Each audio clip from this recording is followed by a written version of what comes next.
Bonsoir à tous. Les prévisions météo d'abord dans cette édition. Le froid persiste dans la région. Demain, on devrait même encore voir apparaître quelques flocons de neige, mais que les plus frileux se rassurent, les températures vont remonter ce week-end avec un beau soleil pour la météo de la semaine prochaine. Retrouvez vos prévisions complètes en fin d'édition.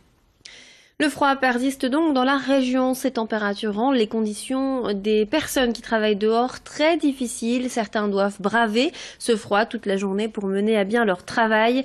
Alexis Tessier et Brio Gorchi sont allés à leur rencontre. Si le soleil est au rendez-vous, les températures sont descendues très bas cette semaine, jusqu'à -10 en ressenti. C'est l'effet du Moscou-Paris. Nous nous sommes intéressés au sort des Lillois qui travaillent à l'extérieur et ils sont nombreux. Nous vous proposons de les écouter. Il fait trop froid, surtout cette semaine-là. On voit des -6 degrés et tout. Donc là, on vient avec nos gants. Tu vois, moi j'ai doublé mes gants et puis on a tous les matériels nécessaires. Mais avec tous les matériels, ça ne va pas quoi. Il fait trop froid. Donc là, on essaie de faire avec. Parfois, on a des livraisons de 3 km. Donc là, on essaie de pédaler. À un moment donné, tu ne peux plus sentir tes pieds. Même le vent, ça rentre à l'intérieur et puis on respire l'air. Donc c'est trop dangereux, ça peut apporter d'autres maladies.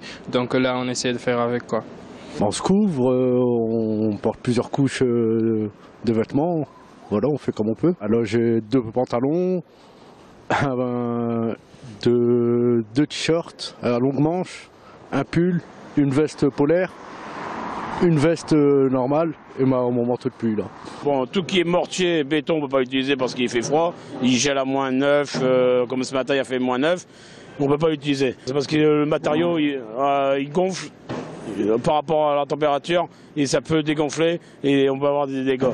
Je vais poser des bordures, je peux pas parce qu'on ne peut pas utiliser le béton. Faire les joints des bordures, je ne peux pas non plus parce qu'on ne peut pas utiliser le mortier. Pavage, tout qui est pavage non plus, ça fait qu'on est un peu en retard. Ouais. Un couple de Cisoins retrouvé mort hier soir suite à l'incendie de leur maison. Le feu s'est déclaré vers 20h30 et s'est rapidement propagé. Les pompiers sont intervenus pour empêcher l'incendie de toucher d'autres habitations, mais une fois le sinistre maîtrisé, les secours n'ont pu que constater les dégâts. 2 personnes, un homme et une femme âgés d'une vingtaine d'années, ont été retrouvés morts à l'intérieur.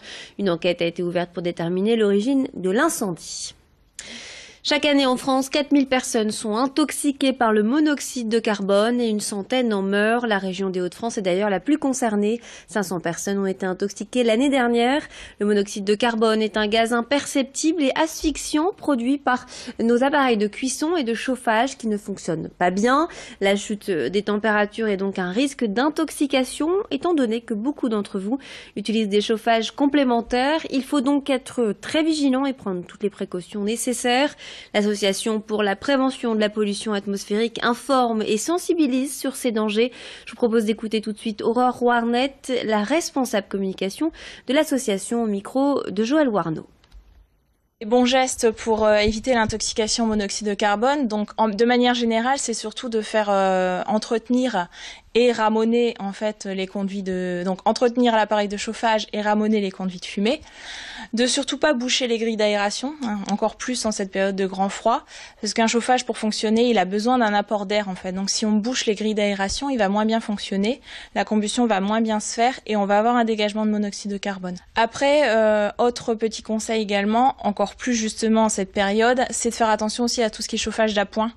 On va avoir tendance, en fait, pour avoir plus chaud, à utiliser des chauffages qui sont normalement faits pour fonctionner 2 heures par jour maximum. Notamment, je pense aux poêles à pétrole, qui sont des chauffages dits d'appoint. Donc, ne pas les utiliser toute la journée en continu. Le zoo de Lille a réouvert ses portes depuis quelques jours. Les visiteurs peuvent donc retrouver leur parc et ses habitants, mais aussi des petits nouveaux. Des nouvelles espèces sont arrivées pendant la période hivernale, et notamment un loup à crinière, une espèce emblématique d'Amérique du Sud, ou encore le vautour au rat. Ces nouveaux résidents arrivent à Lille à la suite d'échanges avec d'autres parcs. Explication au micro de Joël Warneau. Toutes les nouvelles espèces sont arrivées sur la période de fermeture. Donc pour certaines, quelques jours avant la réouverture. On attendait vraiment la dernière minute parce qu'on savait qu'on avait des travaux en cours, donc il fallait être sûr de pouvoir les mettre dans leurs enclos.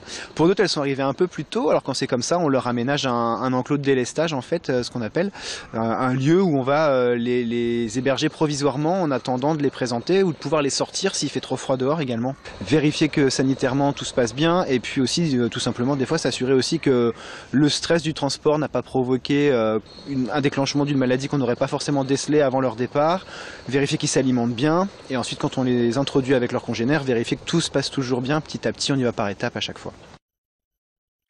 Le réaménagement du quai du Vau, réalisé en 2004, a séduit de nombreux jeunes. En été, beaucoup d'entre eux s'installent sur l'herbe autour du plan d'eau. Des rassemblements qui ne plaisent pas à certains riverains qui se plaignent du bruit. L'été dernier, 300 jeunes se sont réunis à cet endroit lors d'une soirée.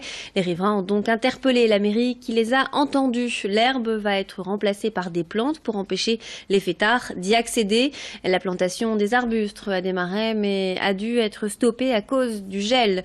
Vincent Vieillard a rencontré le président du conseil de quartier du Vieux-Lille à ce sujet. Les plantations ont commencé puisqu'elles devaient avoir lieu à la mi-février. Normalement, les premiers beaux jours commencent à arriver, la douceur également. Malheureusement, elles ont dû être arrêtées à cause du gel que nous connaissons et elles reprendront dès que le temps s'améliorera. L'espace n'est pas encore complètement planté, n'est pas encore fini. Il y a encore d'autres aménagements qui vont arriver dans les semaines qui viennent.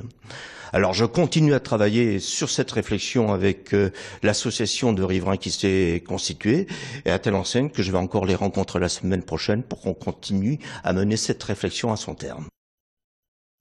Camille Delcroix a encore remporté les épreuves de l'émission Top Chef hier soir. Le jeune nordiste est donc toujours dans la course quand il n'est pas sur les plateaux de télévision. Camille Delcroix est second dans les cuisines du chef Meurin où il travaille depuis 5 ans. Le jeune homme a grandi dans l'univers culinaire. Ses parents étaient charcutiers traiteurs. Il a ensuite suivi des cours dans une école hôtelière, puis il a rejoint un restaurant de Valenciennes où il est resté 3 ans. Alexis Tessier l'a rencontré.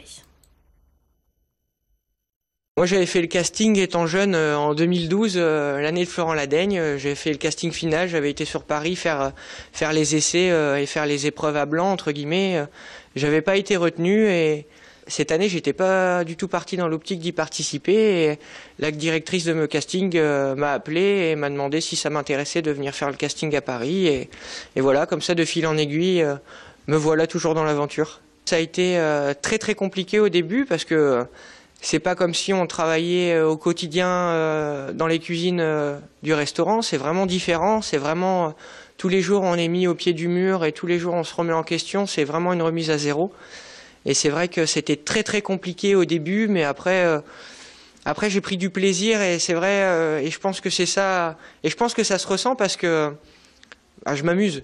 Je m'amuse pendant les épreuves et je prends du plaisir et c'est ça avant tout la cuisine, c'est du plaisir, c'est pas de la souffrance.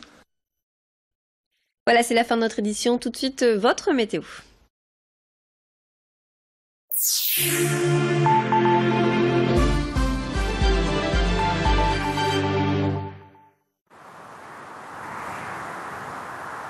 La météo avec CIC Auto. Financer, assurer, mais aussi acheter sa voiture via le CIC.